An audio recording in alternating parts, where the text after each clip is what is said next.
Halo para penggemar dan pecinta fisika. Sekarang saya punya problem mengenai rangkaian arus searah. Ini saya punya hambatan sebanyak 3 dipasang paralel, terus kemudian dihubungkan dengan hambatan variabel. Jadi hambatan variabel itu adalah hambatan yang nilainya bisa berubah karena digeser-geser atau diputar. Nah, terus kemudian di sini ada hambatan 7 ohm. Nah, kemudian di sini ada juga baterai yang tegangannya 6 volt dan hambatan dalamnya 2 ohm. Nah, ini yang ditanyakan adalah berapa nilai R agar daya listrik yang diserapnya maksimum. Nah, caranya seperti ini ya. Perhatikan, rangkaian ini harus kita sederhanakan. 362 itu tersusun paralel ya. Jadi kalau begitu kita cari dulu hambatan paralelnya sepertiga, seperenam, seperdua, disamakan penyebutnya 6, 2, 1, 3. Jadi kalau begitu R paralelnya adalah ketemu 6 per 6, berarti 1 ohm.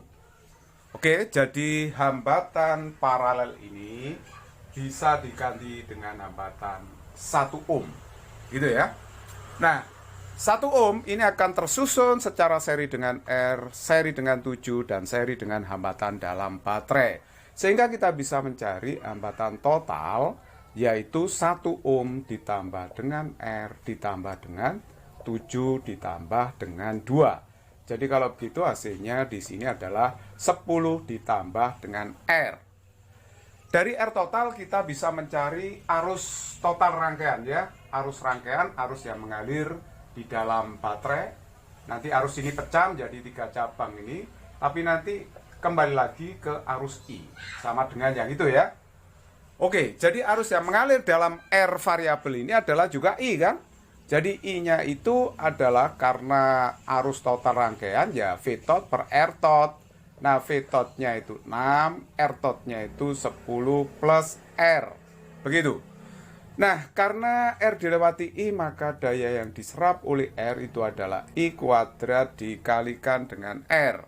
Nah, sekarang mari kita kuadratkan. Saya kuadratkan berarti 36, 10 ditambah dengan R kuadrat ya. Perhatikan, ini dikuadratkan. Jadi 36, ini kuadrat, ya 10 plus R kuadrat. Tapi masih dikalikan dengan R. Seperti itu. Nah, kalau yang ditanyakan adalah daya maksimum, ini menyangkut fungsi maksimum minimum. Nah, kalau di matematika, P-nya diganti Y, terus kemudian R-nya diganti X, 10, nah R-nya diganti X seperti ini, kita temukan fungsi seperti ini ya. Y sama dengan 36X per 10 plus X kuadrat. Nah, untuk mencari nilai maksimum dari Y-nya ini, kalau di sini mencari nilai maksimum dari dayanya ini, maka persamaan seperti ini harus diturunkan. Jadi Y-nya harus diturunkan terhadap X dan itu harus sama dengan 0. Jadi DY per DX-nya itu harus sama dengan 0. Nah, ini masalah kalkulus ya. Jadi artinya bahwa kalau daya pada R itu mencapai maksimum, ini harus kita turunkan dP per dR itu harus sama dengan 0. Jadi variabelnya R, karena yang diubah-ubah tadi kan R ya. Nah, seperti itu. P fungsi R seperti ini ya. Nah, ini bisa saya umpamakan, misalnya yang atas ini saya umpamakan sebagai U, sedangkan yang bawah ini saya namakan sebagai V gitu ya. Sebagai V-nya. Jadi U-nya nanti 36R, sedangkan V-nya adalah 10 plus R kuadrat. Nah, berarti kalau begitu fungsi P itu bisa tulis U per V. Nah, kalau kita turunkan terhadap R tadi, turunan pertamanya, itu sama aja dengan U aksen dikalikan dengan V min U V aksen dibagi dengan V kuadrat. Dan ini harus sama dengan 0, karena dayanya maksimum. Nah, karena ini 0, berarti pembilang U aksen V min U V aksen itu harus 0 ya. U aksen V, ya kan, min U V aksen itu harus sama dengan 0. Berarti U aksen V nilainya harus sama dengan UV aksen. Nah, sekarang kita turunkan ya. U aksen itu berapa? U aksen itu kan 36 ya. Jadi seperti di matematika Y sama dengan 36X. 36X diturunkan ya 36 gitu ya. Ya memang harus sedikit menguasai kalkulus. V aksen ini kalau diturunkan, duanya akan turun ya, 10 plus R. Nah, pangkatnya dikurangi 1. Jadi pangkat 1 tidak perlu ditulis. Nah, dikalikan turunan dalamnya 0 ditambah 1. Jadi kalau begitu dikalikan 1 juga, berarti hasilnya adalah turunan dari V ini adalah V aksen 2 kali 10 plus R. Seperti itu. Nah, ini saya kira turunan yang sangat mudah banget ya. U aksen sekarang kita masukkan 36.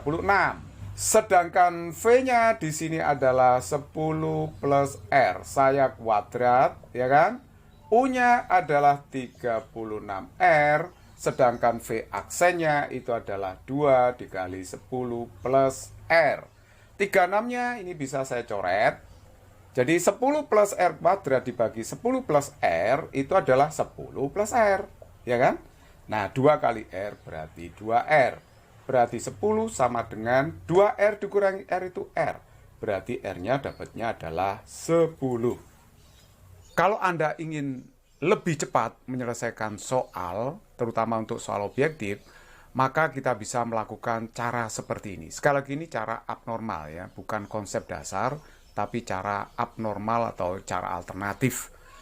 Nah, jadi kalau saya pakai cara alternatif seperti ini, baterai ini saya hapus. Hambatan, tinggal hambatan aja, di sini hambatan dalam 2 ohm. Nah, baterainya itu pindah ke sini ya. Nah, baterainya pindah ke sini. Seperti itu, baterainya pindah ke sini. Nah, ini 6 voltnya pindah ke sini. Nah, kalau ditanyakan berapa nilai R agar dayanya maksimum, maka itu sama aja dengan mencari R total dari rangkaian ini. Kalau R yang dicari, itu sebenarnya sama aja dengan menghitung hambatan total dari rangkaian ini. Jadi kalau kita hitung hambatan totalnya, tadi ini kan paralel, 1 ohm, seri dengan 7, seri dengan 2. Ya tinggal menjumlahkan aja, 1 ditambah dengan berapa? 7 ditambah dengan 2. Hasilnya adalah 10 ohm. Nah, inilah nilainya. Nah, contoh soal lagi misalkan ada hambatan seperti ini lah, kayak gitu ya, hambatannya cukup banyak di sini dihubungkan dengan GGL baterai. Misalnya ini 2 ohm, ini 3 ohm, ini 6 ohm, ini 5 ohm. Ini katakanlah GGL-nya nggak tahu, hambatan dalamnya 1 ohm misalkan. Berapa nilai R agar daya padanya itu maksimum? Nah, ini nggak diketahui ya, berapa GGL-nya baterai. Nah, itu gampang sekali, caranya ya kayak tadi. Jadi kalau begitu, ini kan dibuat aja rangkaian seperti ini ya. Nah, kayak gitu. Nah, seperti itu. Nah, baterainya udah dihapus saja. Diganti hambatan tok 1 ohm ya. Jangan baterainya lari ke sini. Nah, kayak gitu. Nah, kayak gitu ya. Jadi ini E, terus ini 2 ohm, ini 3 ohm, ini 6 ohm, 5 ohm. Kayak gitu. Nah, nanti kalau ditanya nilai R berapa agar dayanya padanya maksimum, gampang banget, sama aja dengan mencari R total dalam rangkaian ini. Jadi R totalnya adalah seri semuanya ini ya, seri semuanya. Jadi kalau begitu 3 ditambah 2 ditambah 6 ditambah 5 ditambah 1 ya kan. Jadi 5 ditambah 5, 10 tambah 6, 16 berarti 17 ohm. Nah, begitu. It's very easy problem.